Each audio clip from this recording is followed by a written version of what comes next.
channel. We have been focusing a lot on weed addiction, and that is my primary reason for being here, is my recovery from cannabis addiction. So I thought it would be helpful to continue that conversation. A lot of people get really confused about weed addiction, and it's a hard thing to understand because it doesn't bring us to our knees like other drugs do, or doesn't do it in the same way. So it's harder to face reality. Now, if you haven't watched my other videos on that, I suggest you do that. Today, I'm just going to read through the Marijuana Anonymous book, and we're going to pull some insights from it and talk about it. So step one, and this comes from the wisdom of Alcoholics Anonymous, okay?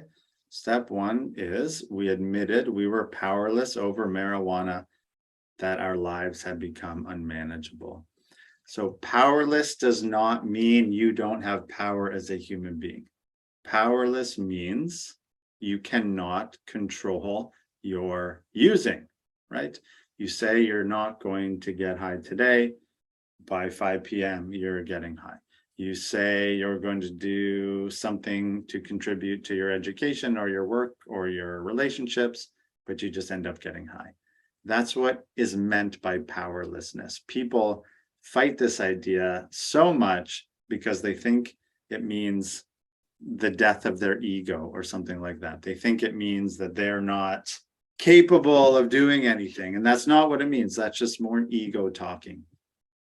So let's read for a minute here. Step one is about honesty, about giving up our delusions and coming to grips with reality. We had to look honestly at our relationship with marijuana and its effects on our lives. For some of us, step one meant honesty for the very first time in our lives. So for me, I started getting high at 12 years old, and I basically was high 24 hours a day for the next 17, 18 years. I lied to myself over and over and over and over and over.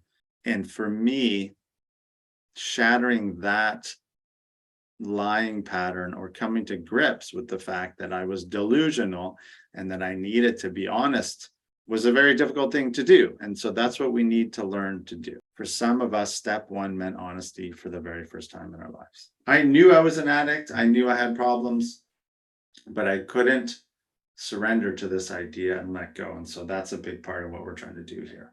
Many of us spent years trying to control our use of marijuana. We justified our using and rationalized that we could control it. We may have vowed to use only on weekends or to have only one joint a day. Does that sound familiar to you? Some of us promised ourselves not to smoke until after school or work, or only when we were alone. Sometimes we tried using only other people's dope, not buying it for ourselves. We played games with our stash, gave our supply to friends, hid it in nooks and crannies that were hard to reach, or buried it away from home. All these efforts failed us. We learned that we could not control our using. Eventually, we returned to smoking just as much and just as often as ever, if not more. Some of us stopped for a while. Some of us stopped using for a while, but we always started again. Does that sound like yourself? If you're reading this or if you're listening to this, do you relate to these words? If you do, chances are you are in the grips of addiction. Can you just admit that to yourself? Can you let go of this illusion that you're going to be able to stop somehow on your own? If you cannot let go of that illusion, chances are you will not be able to stop. Part of step one, the principle behind step one is honesty.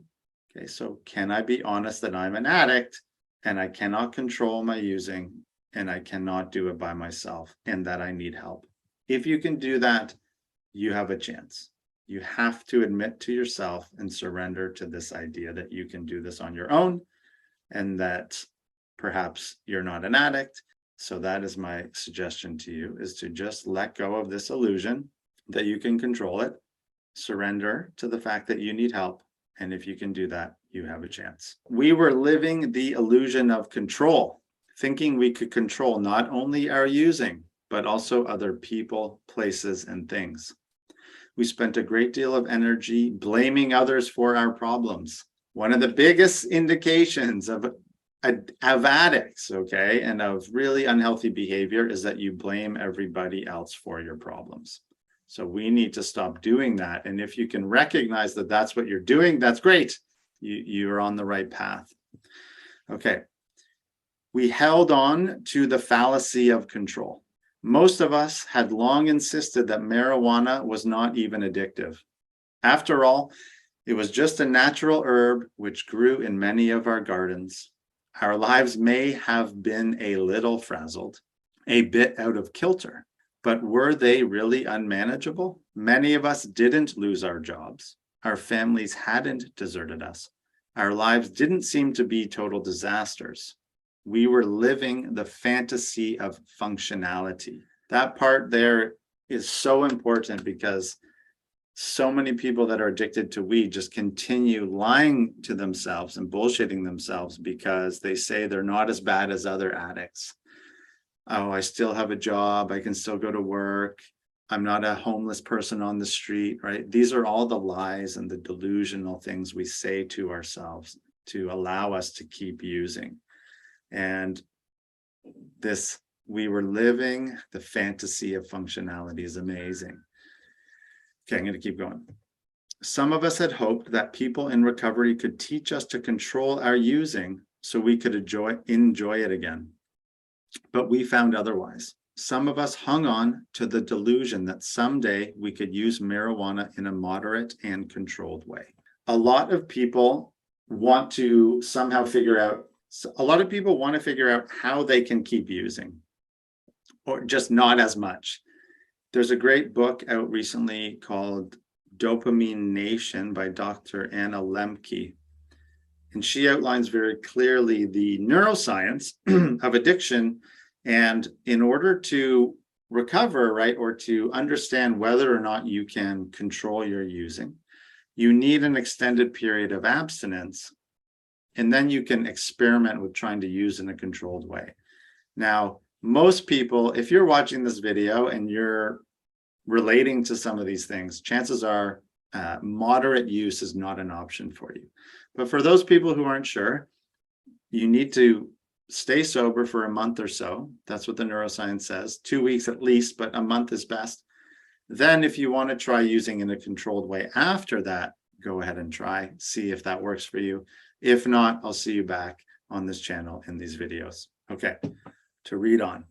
We were caught by the disease of addiction, ensnared in the insidious grip of marijuana. It was a best friend for years, and then it turned on us. Gone were the days when marijuana lifted our spirits. Now it left us filled with grief. Gone were the days of insight. Now we experienced confusion, paranoia, and fear. No longer did marijuana expand our social consciousness. Some of us became delusional, living in our own private worlds. No longer did using pave the way to friendship. Many of us became withdrawn and isolated. I'm just going to pause. I relate to so much of this, but that last one in particular for me, when I was a teenager and even a young adult, getting high with people was my way of socializing. So I had lots of friends. I had places to go, things to do, but that's always because I said, hey, let's get high. And if people didn't want to get high, then I would probably not hang out with them. And if you can notice how that looks for you, I think I have a video on, are your friends determined by your marijuana use?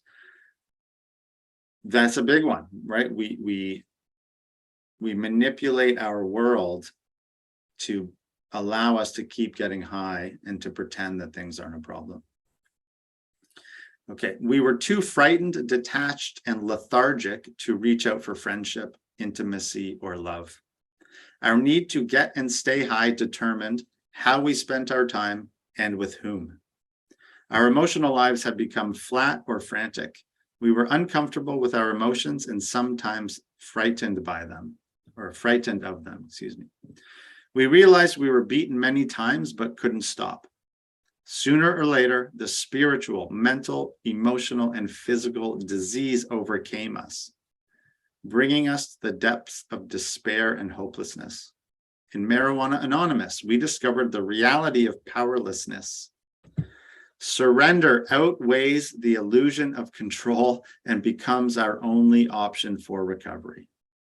Surrender.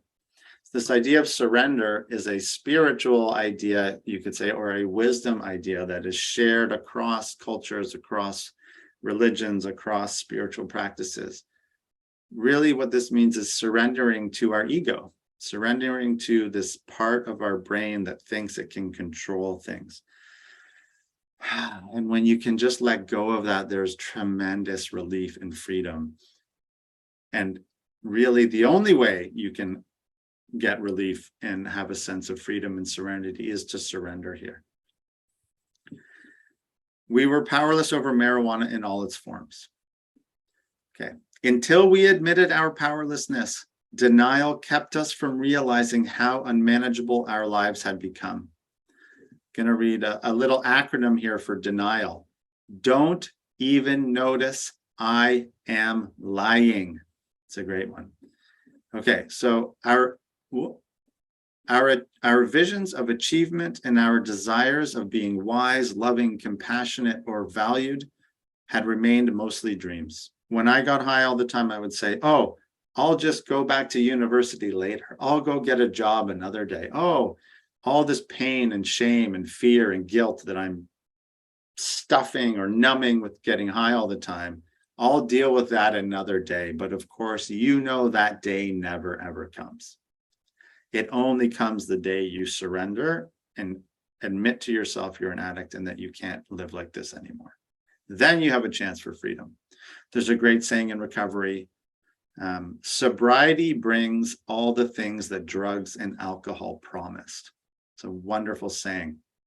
So I'll keep reading here. So we rarely realized our potentials. We had settled for being merely functional. Some of us went even further. We began to lose our mental faculties. We could not work. Our families abandoned us. Some of us were in danger of being committed to jails or mental institutions. More and more, we associated with dangerous people to ensure our marijuana supply. Some of us became victims of abuse. Some of us became abusers. A few of us were derelicts. In spite of all this, we still had difficulty admitting that we could no longer manage our own lives. Powerless, we thought we were the center of the universe. And that's the ego. Another lovely saying is, addicts are egomaniacs with an inferiority complex. It's a big one. Okay, so we had tried everything over the years to change reality to no avail. In MA, we at last found the courage to face the truth. We stopped practicing denial and became willing to face our disease. Having come to this moment of clarity, we could not afford any reservations about being powerless over our disease. The entire foundation of our program depends on an honest admission of our powerlessness over addiction and the unmanageability of our lives. We are, however, responsible for our own recovery. This goes back to the idea of stop blaming other people for your problems. Stop blaming your boss, your parents, the government, your wife, your daughter, your husband, your friends. This is on you. This is on you, nobody else. Step one was the first step to freedom. We admitted our lack of power and our inability to control our lives. We began to acknowledge how mentally, emotionally, and spiritually bankrupt we had become. We became honest with ourselves. It was only by admitting our powerlessness in this first step that we became willing to take the next 11 steps. Recovery does not happen all at once. It is a process, not an event. The process is set in motion the day we quit using or begin attending meetings. It begins with a real desire to stop using, with a genuine change in our attitude, with a soul-transforming realization that we are finally willing to go to any lengths to change our lives. I don't know about you, but I would have walked in 500 miles in a snowstorm to get high if I had to. So the least I can do is work on my recovery. When we admitted that we were marijuana addicts, that we were really powerless over marijuana, and that our lives had truly become unmanageable, then we began to realize how futile it was to keep trying to manage the unmanageable. We began to give up our arrogance and defiance. Our complete surrender and new way of life were essential to our recovery. In order to have any hope of rebuilding our lives, we simply had to find a source of power greater than ourselves and greater than our addiction. For that, we turned to step 2. All right, everybody, we will be back with step 2. I hope you found this useful. Again, please subscribe, comment, like this video, share it with someone who you think might be struggling with addiction or marijuana addiction. And I look forward to seeing you in the next video. Peace out.